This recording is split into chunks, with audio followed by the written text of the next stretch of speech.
Et vous, vous avez combien d'enfants? Moi, j'en ai 12. Une fraude qui rapporte gros. Ça fait 14 951 €. Les enfants, c'est leur richesse. Ça, c'est filmé, hein? T'as pas le droit de te filmer ici, là. Non, pas le droit de filmer ici, c'est privé. C'est privé. Oh, ouais. En France, selon les estimations, il y aurait 200 000 personnes concernées si l'on compte les parents et leurs enfants. Des polygames à 95% d'origine africaine.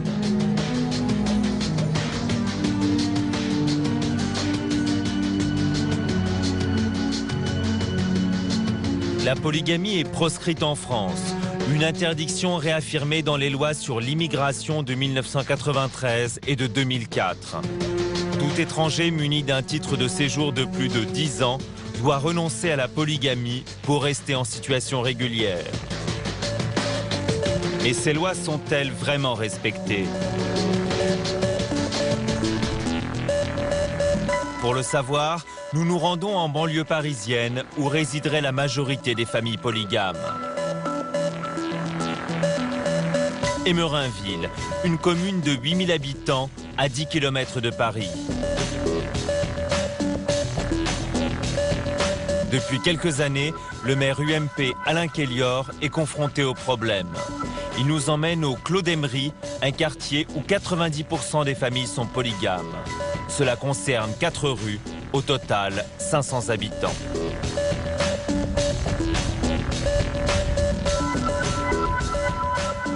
Voilà. Vous êtes au Clos d'Emery. C'est ces 3 rues ou ces 4 rues qui posent problème. Mais on peut s'arrêter? Non. Pourquoi? Parce que c'est dangereux. Non mais monsieur le maire, on peut quand même poser la voiture. Faites-le si vous voulez, mais je ne serai pas avec vous. Je ne veux pas prendre de risque. D'autant plus que si je le prenais, ça me serait reproché par les polices nationales et la police municipale. Qu'est-ce que vous avez été faire là-dedans? Vous n'aviez aucune raison. Donc le fait de venir vous donnait l'impression de vouloir les exciter. Mais Entre le maire d'Emerinville et les habitants du Clos d'Emery, le dialogue est difficile depuis quelques années. À la vue de notre caméra, un homme l'interpelle. Et monsieur le maire, il a le droit de rentrer au Clos d'Emery? Hein? Non, mais là, j'ai pas envie de rentrer. Je suis en train de faire un tour. Parce que j'ai rien à vous dire pour le... Pardon? On a besoin de vous, nous. Venez me chercher. Venez me chercher, vous êtes... Non, moi, je rentrerai pas. C'est pas à moi de venir, c'est à vous de venir me voir. C'est à nous de venir vous voir? Oui.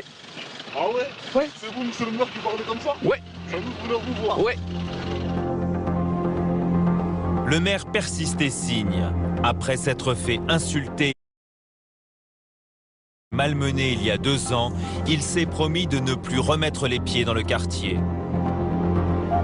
C'est une démission complète de la République, voilà. Il y a des zones de non-droit dans notre pays. Je ne sais pas si vous en êtes aperçu, moi je vous le dis.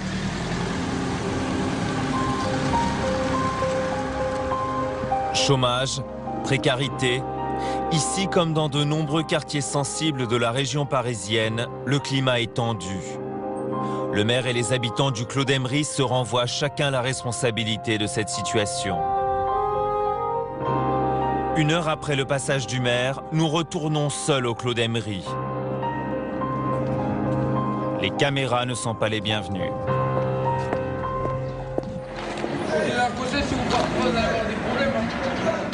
C'est fou. Hein? Ça, c'est filmé, hein? T'as pas le droit de te filmer ici, là. Non, pas le droit de filmer ici, c'est privé. C'est privé. Oh, ouais. Mais on vient faire un reportage sur la polygamie. Et si vous faites des reportages sur ça, c'est pas la peine. C'est pas la peine. Les polygamies, là, on voit la France, il a fait rien. Dans les années 80, dans le cadre du regroupement familial, ces hommes et toutes leurs épouses avaient le droit de s'installer en France. Leur titre de séjour ne leur était pas retiré. Mais depuis 1993, ce n'est plus le cas. Pour conserver leur carte de séjour, tous doivent rompre avec la polygamie. Pour cela, les pouvoirs publics ont une procédure. La décohabitation. En dehors de la première femme, toutes les autres épouses doivent divorcer de leur mari et vivre seules avec leurs enfants. Ce sont les communes qui les accompagnent dans toutes ces démarches. Chantal Baudry dirige le centre d'action sociale de la mairie d'Emerinville. C'est elle qui s'occupe des dossiers polygames. Bonjour Madame Baudry. Ce matin, il y a le dossier de... Oui. Comme la semaine dernière, ça s'est un peu compliqué pour son logement. Alors, je crois que aujourd'hui, Chantal Baudry reçoit une femme qui veut sortir de la polygamie. Je comprends bien. Elle est accompagnée d'une assistante sociale. Elle préfère rester anonyme. Bon, alors, on est d'accord. Toi, tu es deuxième épouse. Hein? Tu as divorcé. Toi, tu es en règle par rapport à la loi française. Comme le prouve ce livret de famille, la polygamie est autorisée au Mali. Mais cette femme a lancé la procédure de décohabitation. Elle vient donc de divorcer. Chantal lui annonce qu'il n'y a aucun logement social disponible pour elle et ses 9 enfants. Elle n'a donc aucun endroit où vivre. La jeune femme craque. De quoi tu as peur? T'es fatiguée?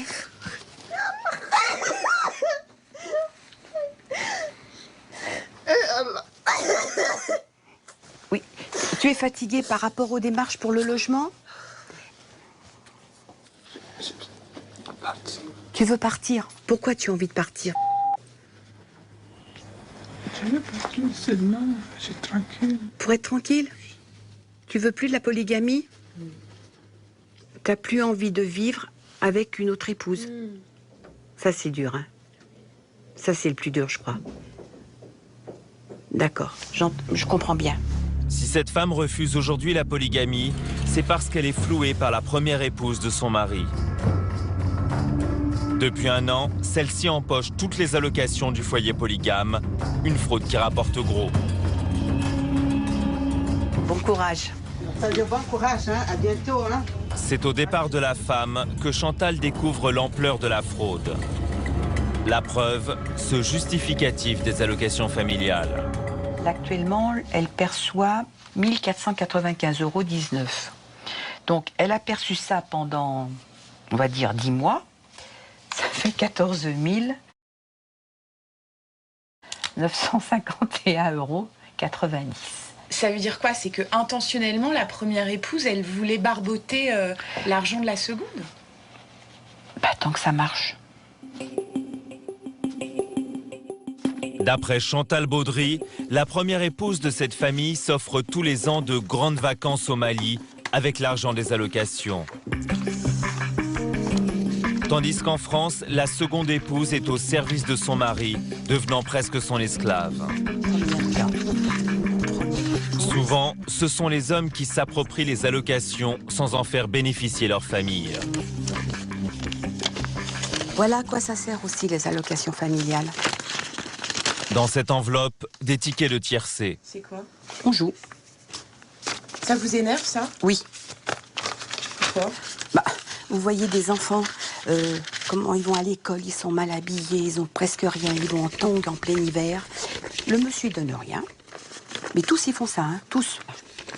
Les enfants, c'est leur richesse. Un homme, faut qu'il fasse des enfants. Allez, il n'a pas d'âge. C'est une économie, quoi. Bah oui, bah, ça rapporte des enfants, hein. La décohabitation est le seul moyen dont on dispose pour faire sortir ces femmes de la polygamie. Lorsqu'elles finissent par trouver un logement social, elles gagnent en autonomie, récupèrent le bénéfice de leurs allocations familiales et vivent dans des appartements moins surpeuplés, ce qui leur permet de mieux élever leurs enfants. Elles conservent également leur titre de séjour et le droit de vivre et de travailler en France. Mais la décohabitation suffit-elle à protéger ces femmes de la mainmise de leur époux?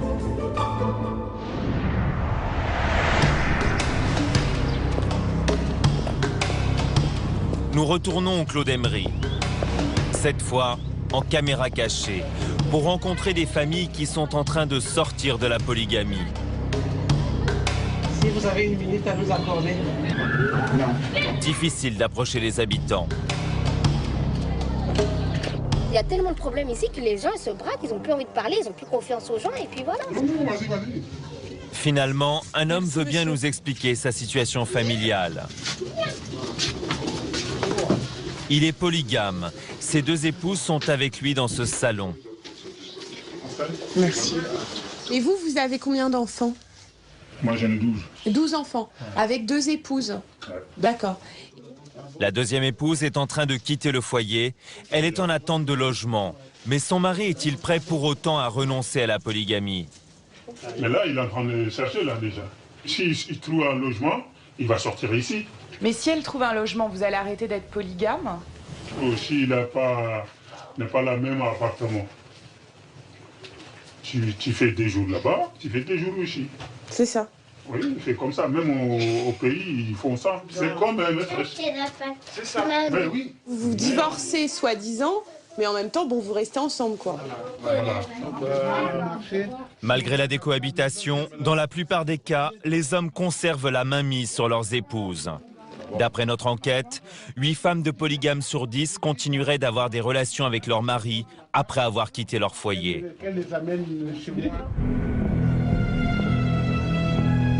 Certaines femmes ont même parfois d'autres enfants avec leur ex-mari. Dès lors, peut-on réellement lutter contre la polygamie? Nous retrouvons le maire d'Emerinville, Alain Kellior.